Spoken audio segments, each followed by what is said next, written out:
This is the breakfast news on Rajya Sabha TV. I'm Tina Jha. Let's begin with the headlines. Prime Minister launches National Agriculture Market Portal eNAM, says it's a turning point in the farm sector, calls for scientific methods to boost farmers' income.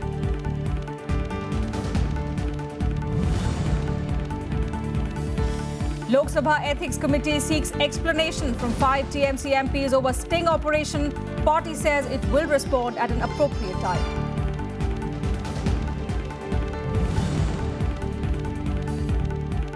Second phase of odd-even formula in Delhi from today. Even number cars to stay off roads. Delhi government says lessons learned from shortcomings in the first phase. It is fully prepared this time.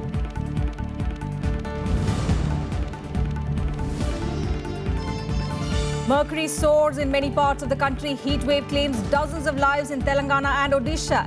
Delhi swelters at 41 degrees on Thursday.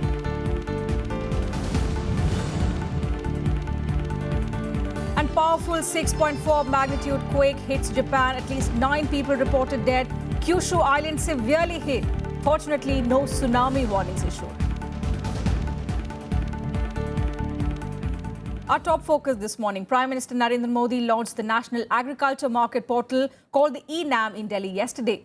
The portal integrates 21 mandis in 8 states for online trading of commodities.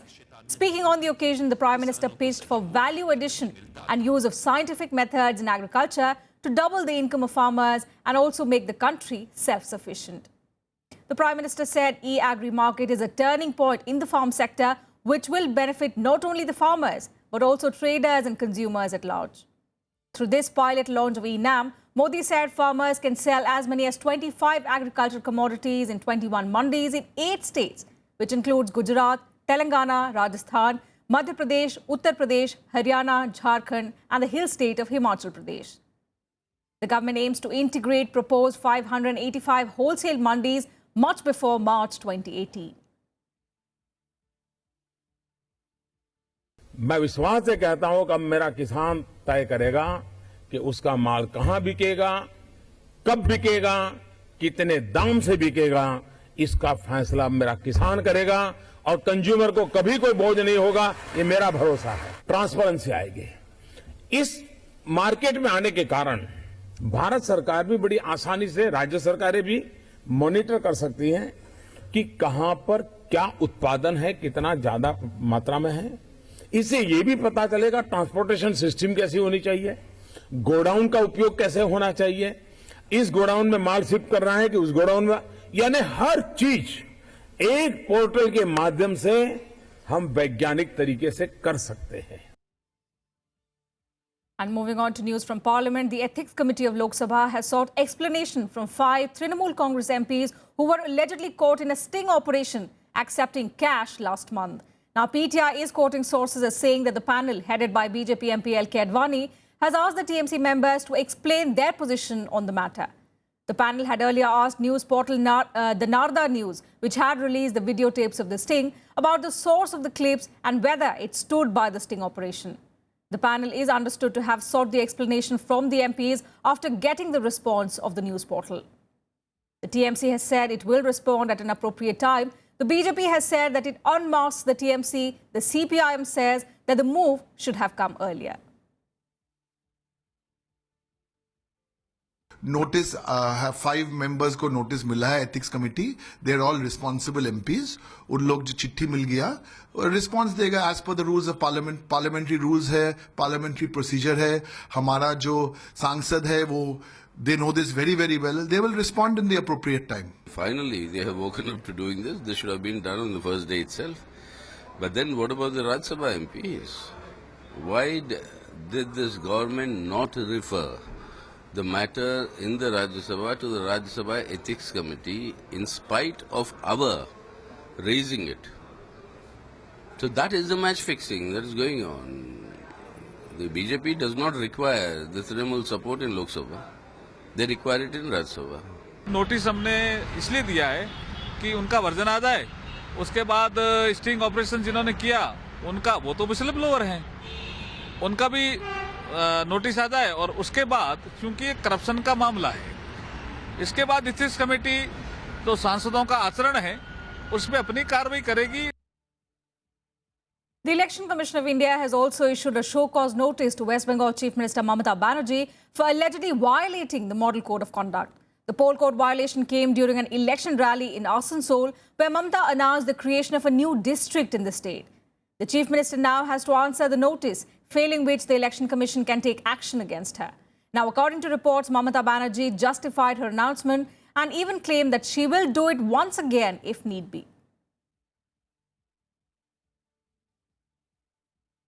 It was brought to the knowledge of the Commission that some kind of promise was made for creation of Asansol district. And on that basis, there is a detailed show cause notice which will be displayed on our website. EC has now show cause Didi for her comments made at a rally in Asansol. The apparent reason we've been told is that because she made some promises about Asansol being a new district, which is against the EC Model Code of Conduct. This is ludicrous, totally crazy. Good.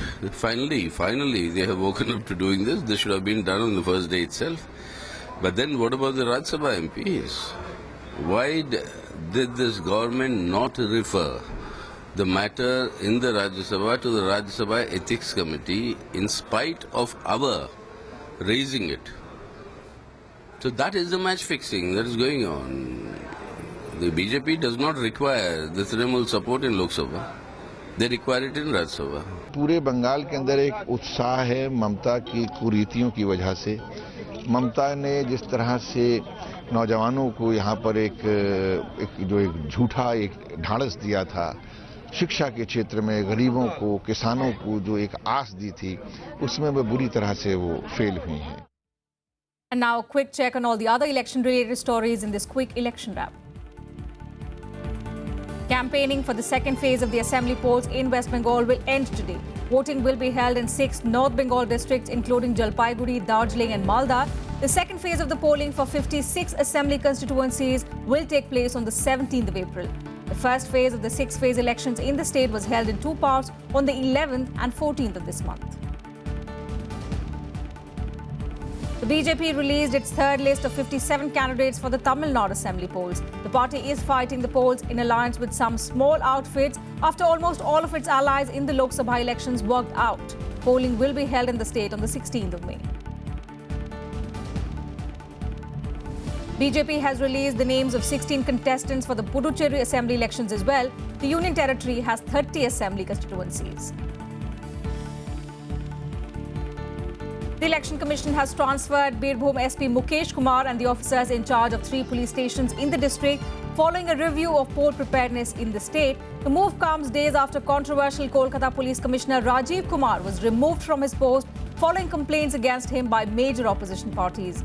Now, Birbhum votes in the second phase of elections on Sunday.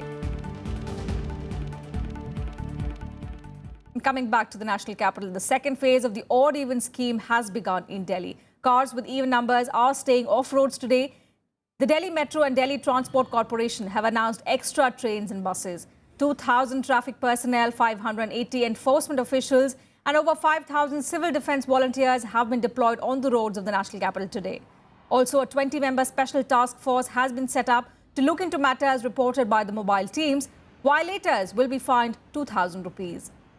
The scheme will not be implemented on Sundays. The only change in the blueprint of the policy's implementation from its first phase is the exemption given to cars carrying children in school uniform, apart from those being driven by women, VIPs except ministers in the Aam Aadmi Party government, and CNG vehicles with mandatory stickers.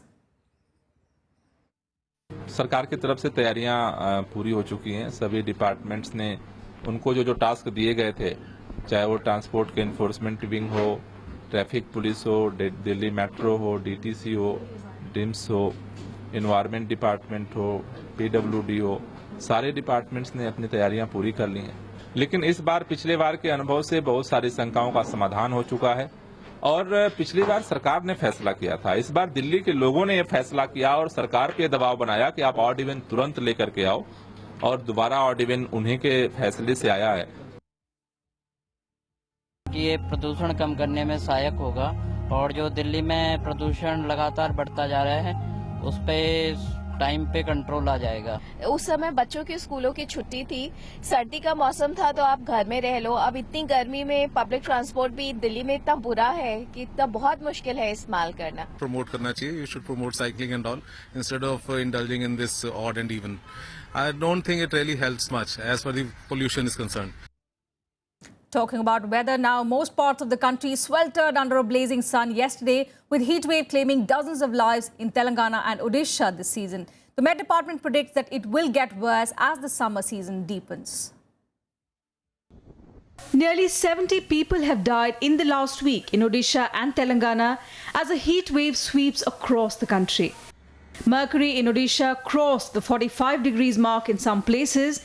The Met Department has warned there will be no relief from the ongoing heat wave for at least a week, as temperatures are likely to remain several notches above average. Day temperature is continue to rise over most of the parts of Odisha, and for this interior and western district, the temperature at most of the places are 40 degrees Celsius or more for last 15 days. This tendency of rising temperature will continue for another 6 to 7 days. Because this is not westerly or northwesterly part wind flow, it supports rising temperature in most of the places. Many people were forced to stay indoors due to the blistering heat. Those who went out of their homes had to take measures like covering themselves or using umbrellas. At such a time, volunteers from non-government and other organizations have taken the initiative to distribute cold water and refreshing drinks to people to reduce the stress of heat. Odisha से 30 से ज्यादा लोग अंशुघात में death हुआ है, इसीलिए हम decision लिए जो लोगों को इस टाइम पे ठंडा पानी और शरबत, दही शरबत देने के लिए हम डिसीजन लिए हैं, और ये प्रयास अभी तक चल रहा है, वो अंशुघात होने तक ये चला रहेगा. I think we have to drink lots of water, coconut water probably, and then maybe we need to wear caps like this, and especially the kids have to take a lot of care because sunstrokes wala chala problems vastayi kabatti. With the maximum temperature in Delhi recorded at 41 degrees Celsius on Thursday, the Met Department has called it the hottest April in 5 years and predicts that it will get worse as the summer deepens. Night temperatures for the next week is also predicted to be higher than normal. The Met Department has extended the heat wave warning in Hyderabad and several other Telangana districts to 3 more days.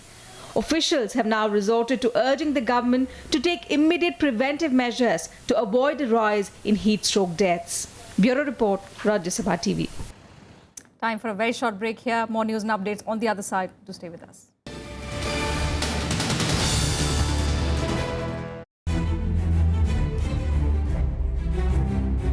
Elections for Tamil Nadu Assembly just round the corner. 4,000 libraries available, but liquor shop 6,800 something. All parties agree that prohibition is the way forward. People are demanding prohibition. The first resolution of the party was total prohibition in Tamil Nadu. What is stopping the government from announcing it? Banning the sale of liquor was not a viable option, as it would result in a loss of 20,000 crore a year, which would mean 1 lakh crore every 5 years. Watch our special report, The Prohibition Dilemma, only on Rajya Sabha television. Thanks for staying with us. Anti-Pakistan protests have erupted in various parts of Pakistan-occupied Kashmir over Islamabad's alleged discrimination in employment to local youth. Jobs which are rare in the area are being handed to Pakistani youth, and the Kashmiri youth are allegedly being marginalized. About 100 people owing allegiance to Jammu and Kashmir National Students Federation, along with some members of Jammu and Kashmir National Awami Party, carried out a demonstration rally at Muzaffarabad in Pakistan-occupied Kashmir, condemning the oppressive rule by Pakistani authorities and also the local government. They demanded an independent Kashmir and raised slogans to this effect. The demonstrators also raised anti-Pakistan slogans, resulting in crackdown on the rally by the local police. In fact, the police also resorted to heavy lathi charge and took the protesters into custody. India has reacted to the crackdown, saying there are no human rights in Pak-occupied Kashmir. The situation in Pakistan-occupied Jammu and Kashmir region is always very disturbing. Pakistan has never given any value and any kind of interest in maintaining the human rights. So it is not the first time that the human right violation is visible in Pakistan occupied Kashmir, especially by the Pakistani army and the security people. So India is just supporting them and demanding, it's ultimately the territory has to be returned. It has to be merged with Jammu and Kashmir state, and the local people, this is what the local people also want. The Jammu and Kashmir people also want. A top Pakistani official has said that dialogue is the best option between both countries, India and Pakistan.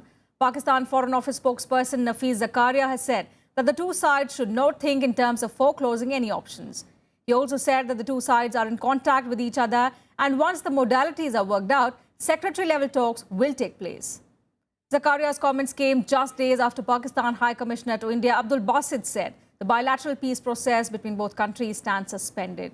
When asked if the position in Islamabad is similar to Pakistan's High Commissioner to New Delhi, Zakaria said that at his level in the Foreign Affairs Ministry, they do not give a day-to-day running commentary on the official policy. He also added that Pakistan was committed to resolving all outstanding issues with India through a sustainable, uninterrupted and meaningful dialogue without any preconditions. This, he said, will help address each other's concerns and also establish lasting peace in the region.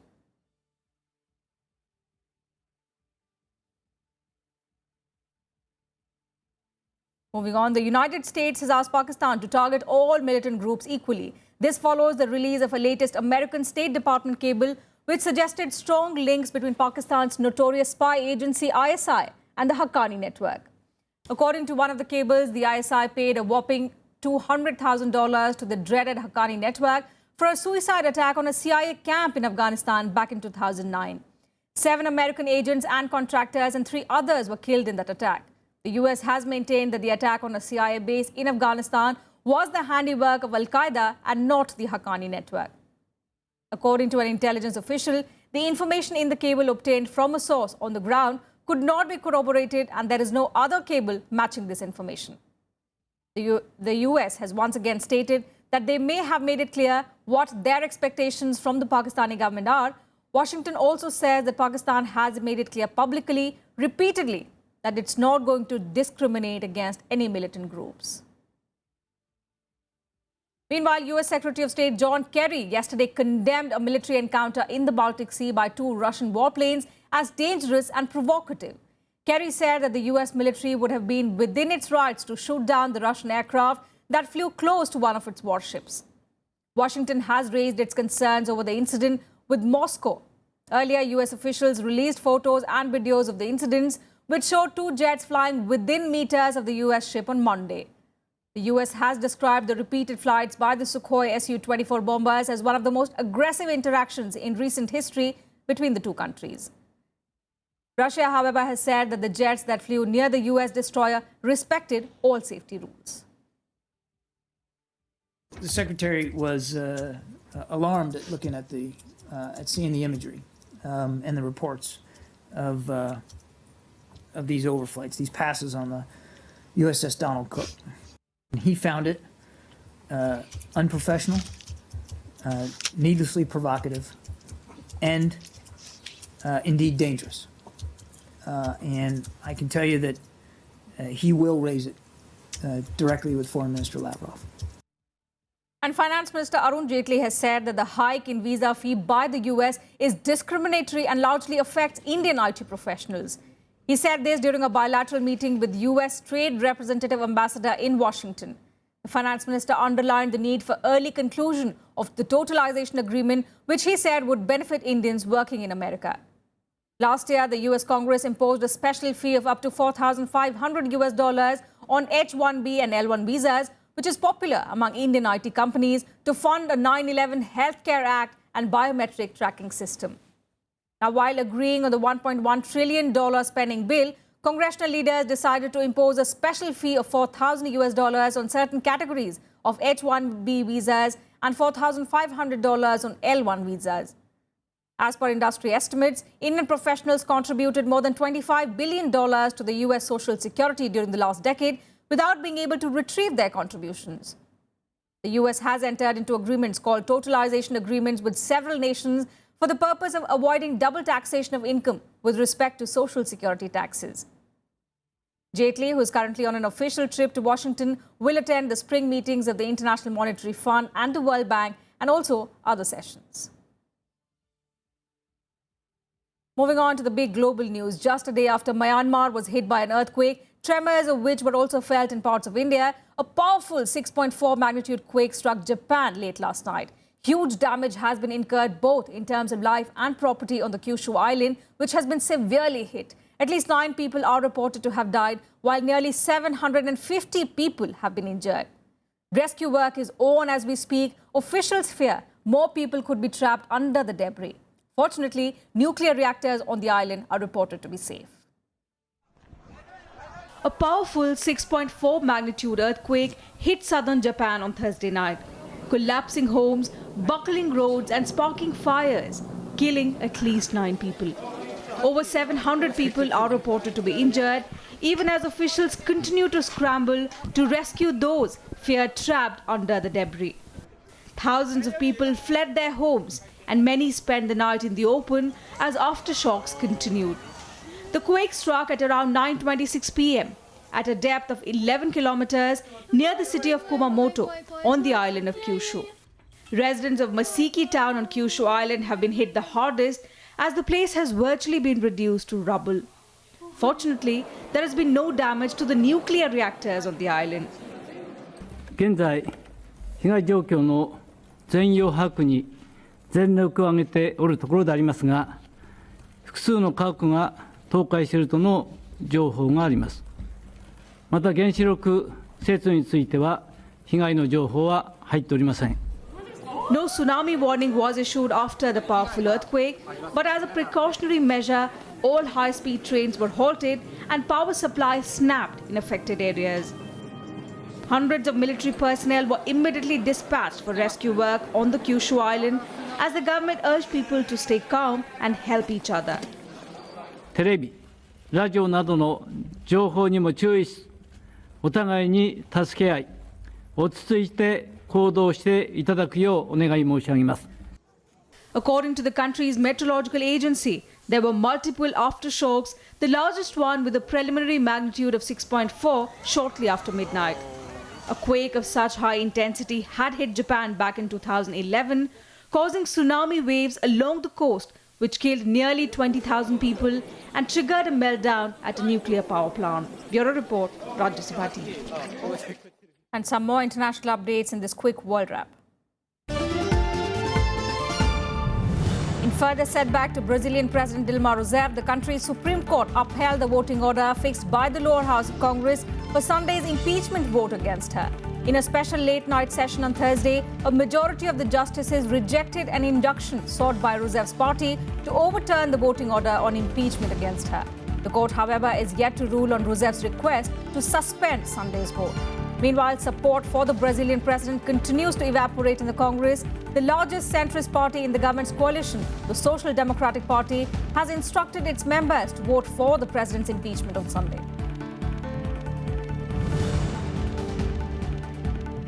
Canada's Liberal government unveiled a draft legislation on doctor-assisted suicide on Thursday. It would apply to adults suffering incurable illness or disability. Legislators will vote on the draft law, which also applies only to Canadians and residents in the country in the next few weeks. The law is expected to get passed as Prime Minister Justin Trudeau's Liberals have a majority in Parliament.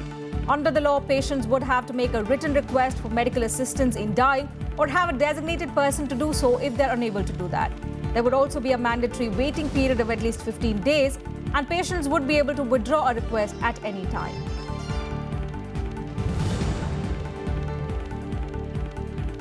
The Saudi-led coalition launched a round of fresh airstrikes on Shiite Houthi militant group targets in Yemeni capital Sana'a yesterday, just 4 days after a UN-brokered ceasefire went into effect in the war-torn country. The latest airstrikes have further strained the ceasefire and marred the prospect of the peace talks scheduled for the 18th of April in Kuwait. Residents said that the coalition airstrikes hit a Houthi military base that houses rockets in the Faj Atan district in Sana'a. Both the warring sides blame each other for violations of the ceasefire. And on to sports news now. To resolve the issue of shifting venue of the IPL matches from Maharashtra in view of the drought situation, League Chairman Rajiv Shukla will today meet officials and representatives from franchisees of Mumbai Indians and rising Pune Super Giants. The two franchises had Mumbai and Pune as their home ground. IPL officials are facing a logistical crisis after the Bombay High Court ordered for shifting of 13 IPL matches out of the drought-hit state, including the finals in Mumbai on the 29th of May. The court's order came despite an assurance by the BCCI that IPL franchises of Mumbai and Pune had agreed to contribute 5 crore rupees each to Chief Minister's drought relief fund. Kings 11 Punjab were also supposed to play 3 home matches in Nagpur, but after the High Court's order, franchisee co-owner Neswadia said they were happy to return to Mohali. Reports say Dharamshala, Jaipur, Raipur, Indore, Kanpur and Vizag have been shortlisted as alternate venues. Delhi में meeting बुलाई गई जिसमें IPL के officials और दोनों franchises के representatives होंगे। वहां पूरा वर्कआउट करेंगे कि क्योंकि फ्रेंचाइजीज को कंसल्ट करना भी जरूरी है कि कौन से वेन्यू जो हमारे ऑप्शंस हैं वो वेन्यू हम उनको दे रहे हैं, उनमें से जो पसंद करेंगे और जो तरीका रास्ता निकलेगा वो फिर गवर्निंग काउंसिल में हम रेटिफाई कराएंगे। लेकिन अभी कल एक होमवर्क करके एक रास्ता हम निकालने की कोशिश कर रहे हैं। इसके अलावा ऑनरेबल हाई कोर्ट से हम अनुरोध करेंगे कि अगर 1 तारीख का मैच पूना में और अलाउ कर दे, क्योंकि 29 और 24 घंटे के अंदर दूसरा मैच है, तो ये इक्विपमेंट का मूवमेंट बड़ा मुश्किल होता है। And India will take on hosts Malaysia today in a do-or-die battle for a place in the finals in their last group game of the Sultan Azlan Shah Cup. India have been unimpressive in the tournament except for the 5-1 win over arch rivals Pakistan, and with a defeat in the last game against New Zealand. India needs to win against Malaysia today to ensure their place in the finals. In the last meeting between these two teams, 5-time winner India shattered Malaysia's hopes of qualifying for the Olympic Games by winning 3-2 in last year's World League semi-finals. A draw or a loss for India will mean that New Zealand will take on Australia in Sunday's final.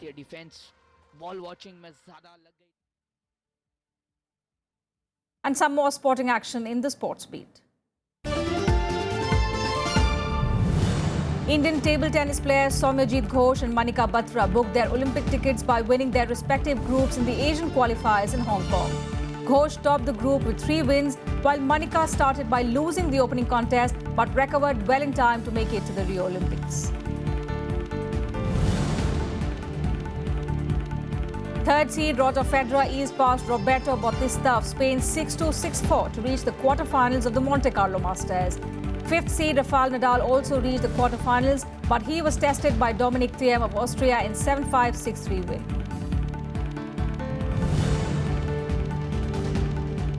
Liverpool added another fairy tale comeback to their books as they reached the Europa League semi-finals after beating Borussia Dortmund 4-3. After a 1-1 draw in the first leg, Liverpool were 2 goals down inside 10 minutes. They got a goal back after half-time, but trailed by 2 goals again inside the half-hour mark. Liverpool then staged a comeback with goals from Coutinho, Sakho and Lowen. And that's all we have for you in this bulletin. Thanks for your time.